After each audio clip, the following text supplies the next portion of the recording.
Hello, and welcome to Functional Programming course. My name is Dmitry Soshnikov, and we will continue talking about trees and now consider binary trees.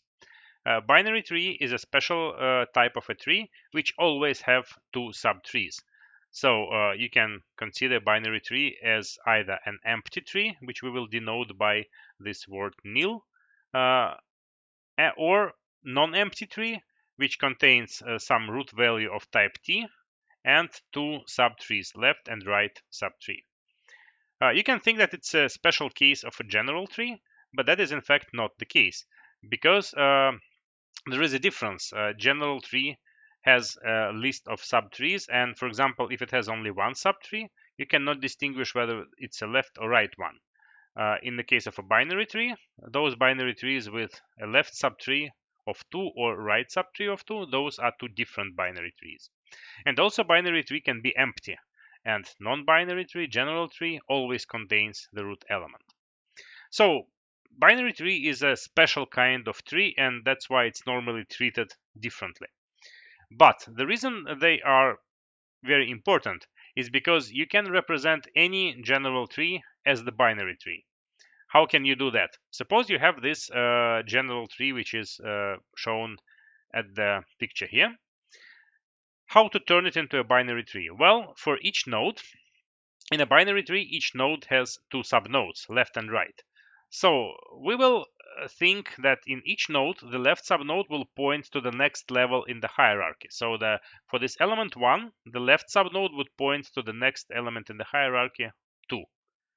And then for 2, the left subtree would point to the next element in the hierarchy, 5.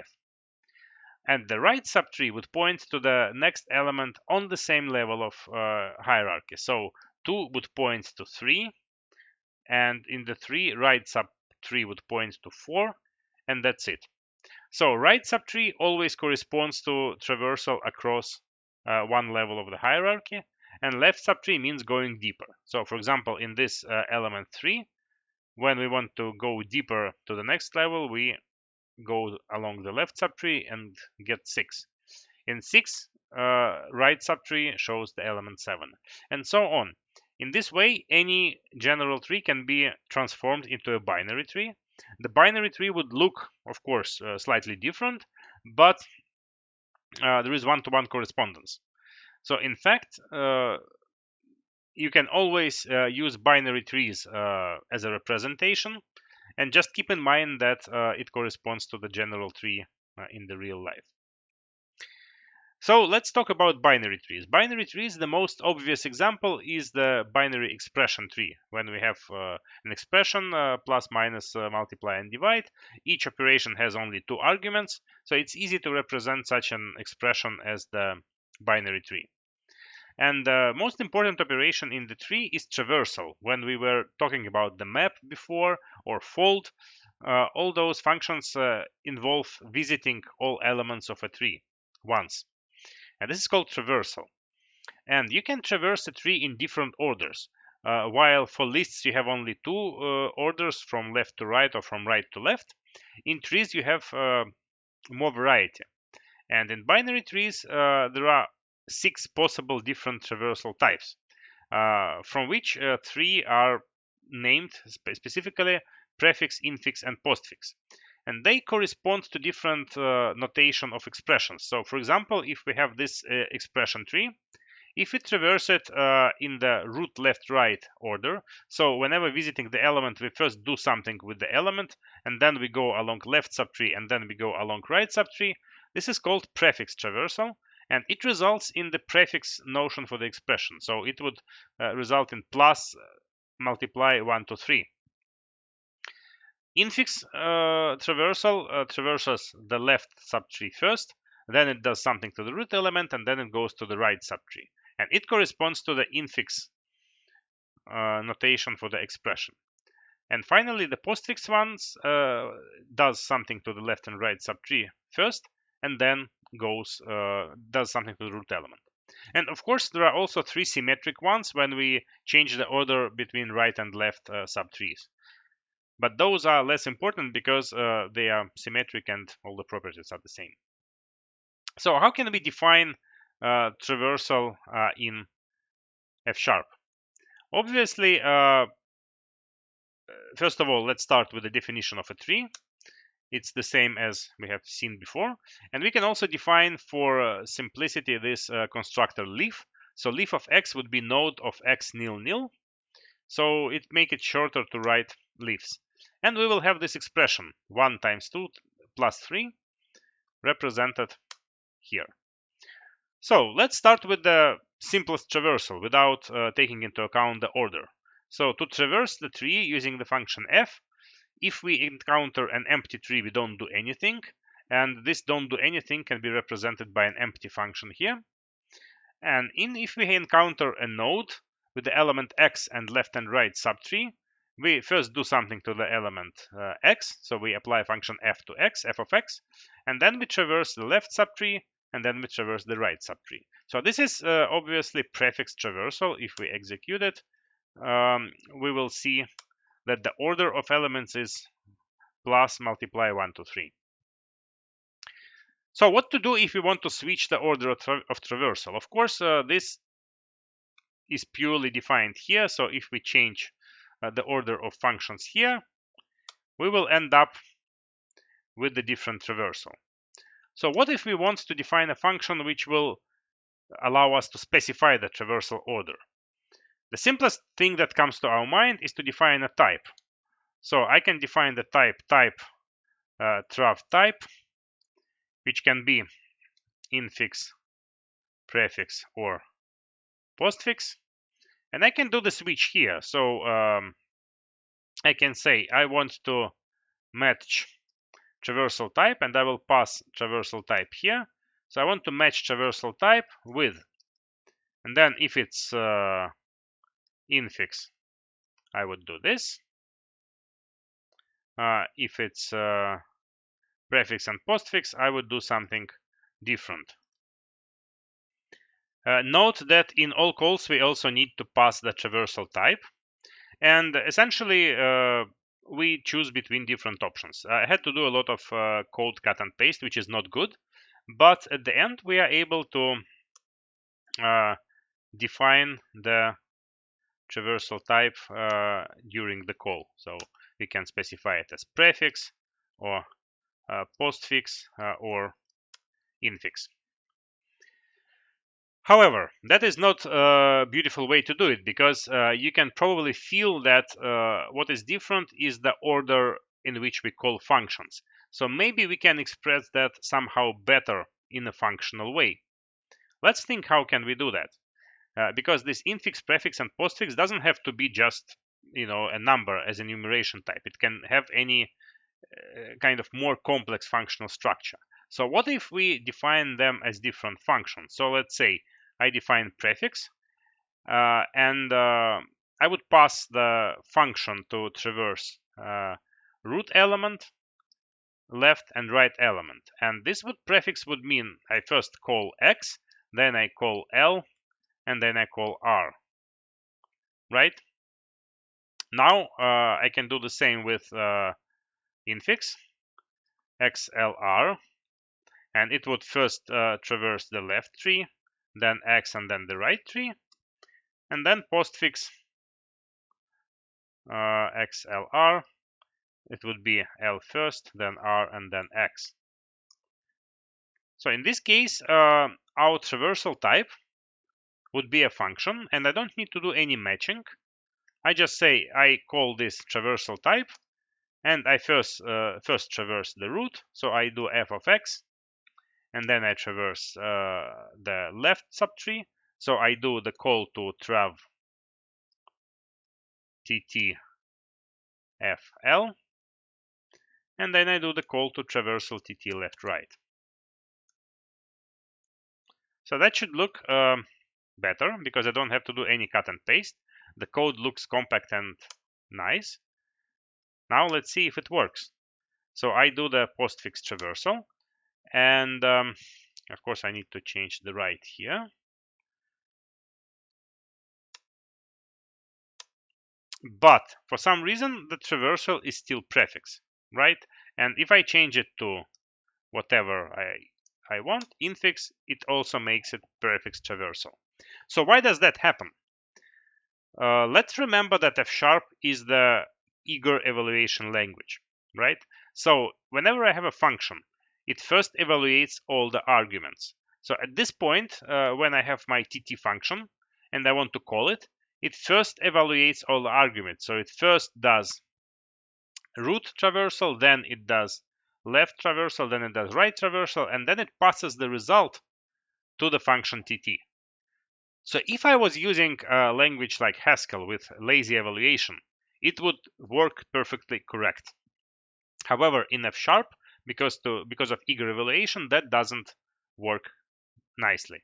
So what I can do to avoid that, I can do explicit laziness. I can add explicit delay in evaluation by converting this into functions explicitly. So I can say here I would pass a function without arguments, which will call f of x.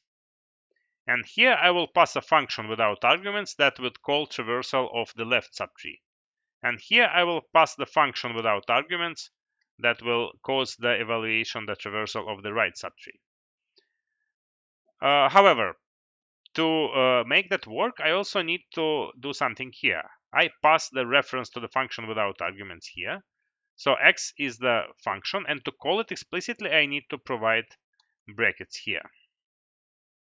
And the same with all of the variables in this definition. Now let's see how that works. We define those switches and then our function, and then infix traversal indeed gives us infix traversal. And let's also do postfix just to verify that we are doing things correctly. So this is definitely a more functional way to do it. And also it is much better because we didn't do any cut and paste. We have less chances to do errors. And also we take advantage of the way that we can pass around functions in a nice way. So this is the obvious definition of traversal, and this is our good definition of traversal, which uses lazy evaluation. With the fold, fold is another type of function which depends on traversal. Fold can also use different traversal strategies, but fold can also be left fold and right fold. That is kind of creates too many possible reasons, too many possible ways to operate on the tree. For us, the most interesting one is infix traversal. Why is that? Because it's kind of natural, as we will see later on. We will have a lot of trees which have elements somehow ordered, and they are ordered from smaller elements on the left subtree to the higher elements on the right subtree. And that's why traversing them in the infix order creates a natural sequence from smallest to greatest elements. So that's why in fold we normally use infix traversal. And if we do the fold, like we can distinguish between left and right fold.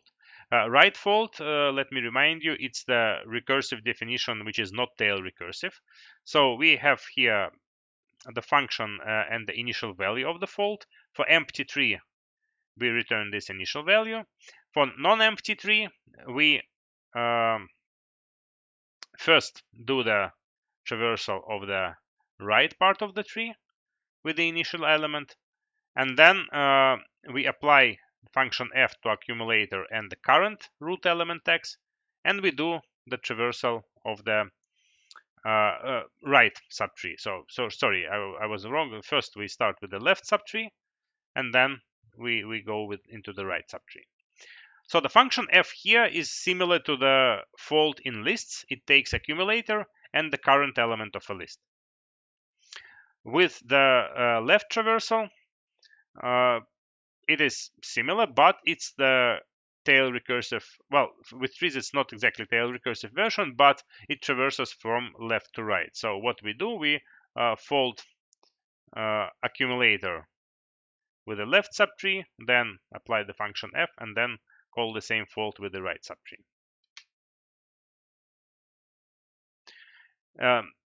Now let's consider a very special case of binary tree, so-called binary search tree. The idea of binary search tree is to be able to implement more or less effective search in a functional programming language. And this can be done by arranging a tree in such a way that we have for each node in the tree, we have this rule that all elements in the left subtree are smaller than this element, and all elements in the right subtree are bigger than this element. So this, of course, only works for a type T which is ordered, which has some kind of order on it. But otherwise, look here. This element is 6, so all elements here would be smaller than 6. All elements here would be larger than 6. Of course, we can also include elements which are equal to this value. So we can say that in the left subtree are elements smaller or equal to x if we want to, but that is the minor detail. How do we insert an element into the ordered tree? Let's actually try to define that. In our case, we have already defined the type T tree, and for ordered tree probably it's worth dealing with things like integer. So let's define the function that will add an element to this ordered tree. I want to start from scratch. So we'll call it insert. We'll insert element x into the tree, which is the second argument here. And if the tree is empty, what do we do? Of course, we return the tree with this element x. So we'll say it's leaf of x. If it's a node with a value of, let's say, C and left and right subtree L and R, what do? We need to compare the current element. So we can say if x is bigger than C, it means that it should go into the right subtree. So I would return insert. So this should be recursive, of course. So if it has to go into the right subtree, I would return the node with the current element C, the left subtree intact, and the right subtree, I will insert x into the right subtree. And the same goes for the case when x is smaller than C. So in this case, the insert would happen into the left subtree. And now the interesting case, what do I do if the x is equal to C? There are different options. For example, I can do nothing. I can just return the current node CLR. In which case, I'm not dealing with duplicate elements. I'm just ignoring them. I can also try to insert the element into one of the subtrees. I can say here, for example, if x is greater or equal to C. That is a good option. Or I can introduce a counter. In addition to this C, I can, for example, store pairs of the elements and number of occurrences. There are different possible ways you want to do that, depending on your goal. But for us, for the moment, let's just ignore those duplicate values. So let's test it. So I want to insert 5 into the result of the tree where I want to insert 2 and into the empty tree. So it would give me the tree with 2 elements, 5 and 2. And here it is. Here is this tree.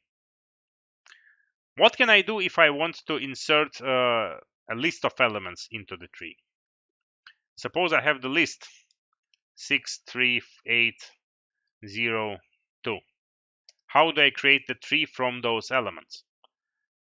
Well, I need to do the insertion for each element in the list. So which function can do that? Probably the fold can do that. So I do fold. And the interesting thing here is that instead of accumulator, I would use a tree, right? So here I would say I have the accumulator and the number x, and I want to insert x into this accumulator. And the accumulator will start from the empty tree, right? So that would give us, as a result, the tree of those elements.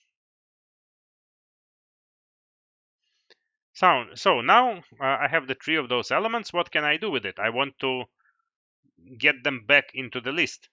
And for that, I need to the fold function, right? We have seen before on the slide the function which does the left fold. So let me define that as well. So to fold that together, I can use this fold L, and then I would have the function with accumulator and X, where I just need to add X to the accumulator, and here accumulator would be a list, right? So if I execute this, what happens is that I have the list sorting algorithm. I have the list, I convert it into a tree, and then I convert it back to a list. And here the list is sorted backwards, but you can easily fix that by, for example, changing the order of fold. Of course, you can also change here, instead of appending the element to the beginning of the list, you can append to the end, but that is not efficient. As you remember, that has the complexity of n. So how can we beautify that a little bit? Of course, we can use swap as well. We can say define let swap fxy equals fyx.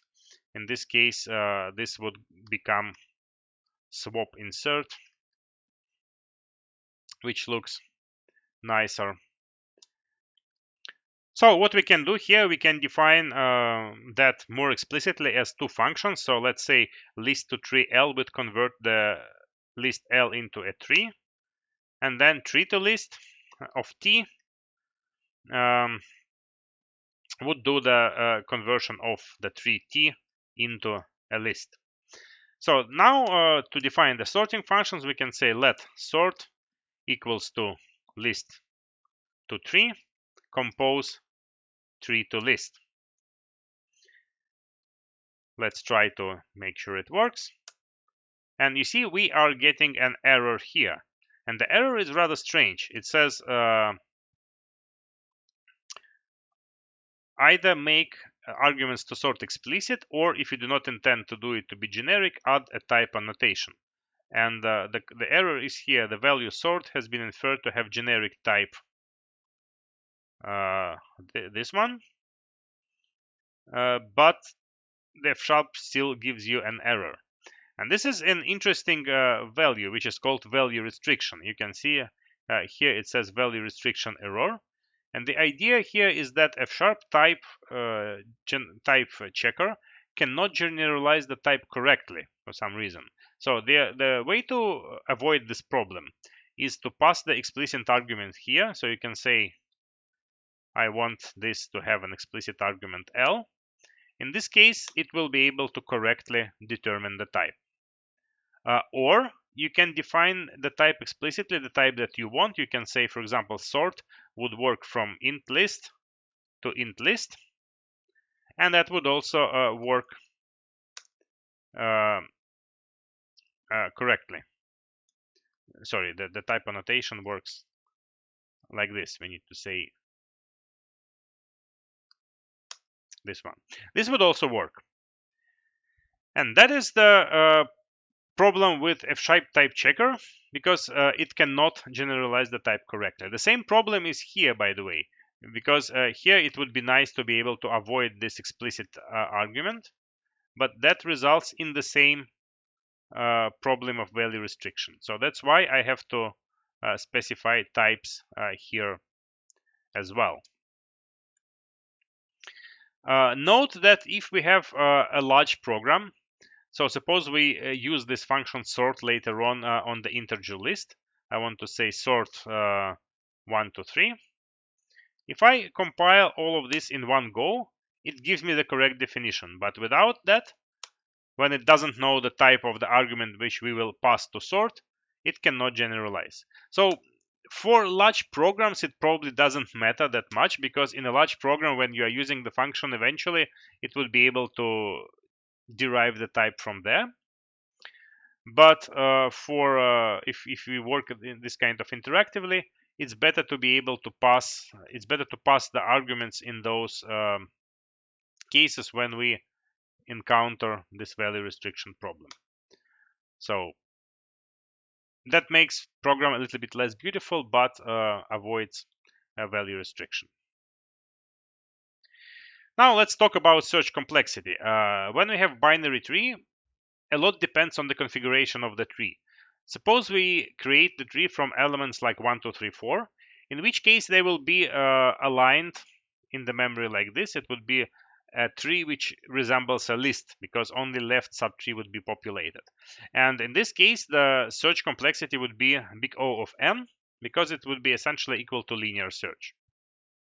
In the base case scenario, when the input values come in the random order, we are likely to get the balanced tree, and the search complexity would be logarithmic, similar to binary search. And in real life, it would be probably in between binary search and linear search. So what can be done, of course, is to balance the tree when adding elements. And because we are learning functional programming here and not the course on data structures, we will not go further and we will not discuss the examples on balanced trees such as AVL trees and others. But definitely they exist. And if you want to efficiently represent structures for search in a functional programming language, you would need to use those. Now let's see an example of using this binary search tree, and I encourage you to think about this problem. Let's take a text file, let's split it into words, and then let's try to count frequency dictionary of the words in the text file and find top 10 most frequently used words. Please take some time to do this exercise before switching to the next section so that you have some hands-on experience working with binary search trees.